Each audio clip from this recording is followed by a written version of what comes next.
He came back from war with scars the world couldn't see. The battlefield was over, but the fight inside him had just begun. He was alone, broken, and forgotten, until they showed up, not with therapy, not with speeches, just the roar of engines and a brotherhood that doesn't ask questions. What happened next? No one saw it coming.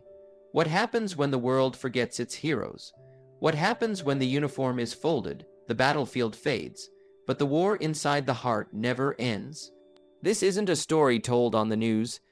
This is the truth that lives in the quietest corners of America, in broken downtowns, dim, lit garages, and hospital rooms that echo with silence louder than gunfire. This is the story of injured Marines, once fearless, now forgotten, and what happens when they collide with a group of unlikely saviors. Biker brothers, not soldiers, not doctors, not politicians, just men. Flawed, fierce, loud, and loyal, and somehow exactly what those Marines never knew they needed. Lance Corporal Jake Matthews used to be the kind of Marine you'd follow into the fire. Afghanistan took one of his legs, and war took the rest of him. He came home with medals on his chest and ghosts in his mind. At first, people clapped when they saw his uniform, but weeks turned to months, and those claps faded. Soon, Jake wasn't a hero anymore, just another guy with a limp and a haunted stare. His friends moved on, his country moved on, but his nightmares didn't. And so, like many veterans, Jake began to disappear. One pill to sleep, another to wake, a third just to feel numb. He stopped answering calls. His apartment grew darker. Hope became something he used to believe in. Then came a knock, not from a VA counselor, not from a neighbor, but from a man in black leather with a skull patch on his back and kindness hiding in his eyes. His name was Bear. He wasn't a Marine. He wasn't even clean, but he was real. "Get your ass up," Bear said. "We're riding." Jake laughed bitterly. "I don't ride anymore." Bear didn't flinch. "Then you sit on the back. But you're not dying alone in this place. Not today." That ride changed everything. See, the biker brotherhood isn't some Hollywood gang. These are men who know pain. Many are ex-military. Some are ex-convicts. All of them survivors. They've buried friends. They've battled demons. They've stood at the edge of hell and dared it to swallow them whole. And when they meet a Marine who's lost, they don't ask for a story. They offer a road. And that road doesn't just go forward. It goes deep, deep into healing, deep into brotherhood, deep into the kind of redemption only those who have bled understand. Every time a biker brother takes a Marine on that first ride, something happens. At first, the injured vet holds on too tight. He's stiff, unsure, scared, but then the engine roars, the wind hits his face, and for the first time in years, he forgets the pain, he forgets the silence. He just feels. The road doesn't ask if you're broken, it just keeps moving, and in that movement, there's freedom. Sergeant Miguel Tex Ramirez was another lost soul. PTSD had him in a chokehold. He couldn't sleep, couldn't be around people, couldn't stop blaming himself for the brothers he left behind. One night, he sat in a bar parking lot with a loaded gun, ready, done, until a group of bikes pulled in. One of them, an old biker named Chains, saw the pain in Tex's eyes. Didn't say a word, just parked his bike beside him, pulled out a cigar, and said, "Mind if I keep you company?" That night, they talked about everything and nothing. By sunrise, Tex still had his gun. But he also had Chain's number. The next week, he had a bike of his own. Now Tex rides for others. He rides for the ones who didn't make it. He rides for the kid he was before the war. He rides for the healing he never thought he'd find.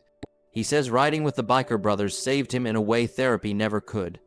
Not because it replaced help, but because it gave him purpose again. A reason to wake up, a reason to fight, a reason to live. And it's not just one story. It's hundreds, thousands. Every time these bikers roll into town, they carry something sacred with them. Not just chrome and leather, but a message: you're not alone. They visit VA centers. They pull up to veteran shelters. They show up at the funerals no one else attends. They build ramps for wheelchair-bound vets. They raise money for surgeries the government forgot. They don't do it for cameras. They do it because once someone showed up for them too. There's this annual ride they call the Run for the Forgotten. Hundreds of bikes, dozens of cities, every stop they leave behind something. A flag, a folded jacket, a photograph. Each one a tribute to a Marine who was lost not in combat, but after suicide, overdose, silence. These rides aren't for show, they're for survival. Every mile is a prayer. Every turn is a chance to outrun the darkness. And every engine roar is a heartbeat for those who stopped fighting too soon. You see, what happens when injured Marines meet biker brothers isn't just a friendship, it's a rebirth. It's the reminder that brotherhood doesn't end when the war does. It just changes form. Sometimes, it's no longer about commands and salutes. Sometimes, it's just a rough hand on your shoulder and someone saying, "Ride with me, just one more mile." The world looks at bikers and sees rebellion. Tattoos, beards, noise, but the truth. These are the quiet heroes, the wounded angels, the last line of defense for men who came home but never really made it back. They speak a language that VA paperwork can't. They connect in a way that textbooks won't, and they love without judgment. Because they know that sometimes, the most broken people are the ones worth fighting for the most. Private First Class Adrian West had no family left. Orphaned at 12, Army at 18, wide at 21. He came home with burns over half his body and a stare so empty it scared nurses. One day, in a hospital hallway, a biker named Smoke tossed him a pair of custom gloves.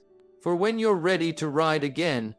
Adrian didn't even have a bike, but that moment planted something in him, a seed of hope.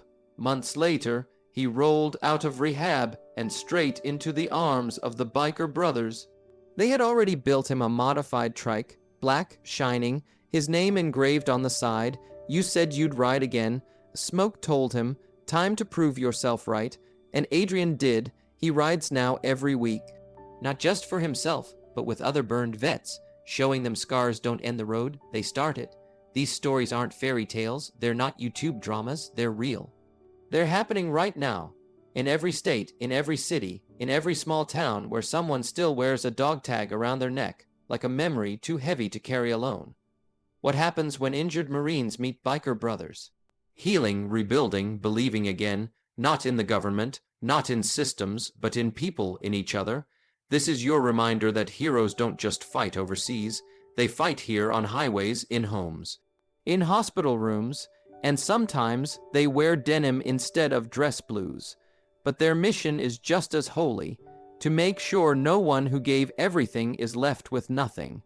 So next time you see a group of bikers riding in silence, flying flags, wearing names on their jackets, don't look away. Honor them, because behind every helmet is a story, behind every patch is a promise, and behind every roar is a vow. We ride for the ones who can't. If you're watching this and you're a veteran, or someone battling demons, let this video be your sign. You are not forgotten, you are not invisible, and you sure as hell are not done. There's a road waiting for you, and there's a brotherhood ready to ride with you. All it takes is one ride to change everything. One voice to break the silence.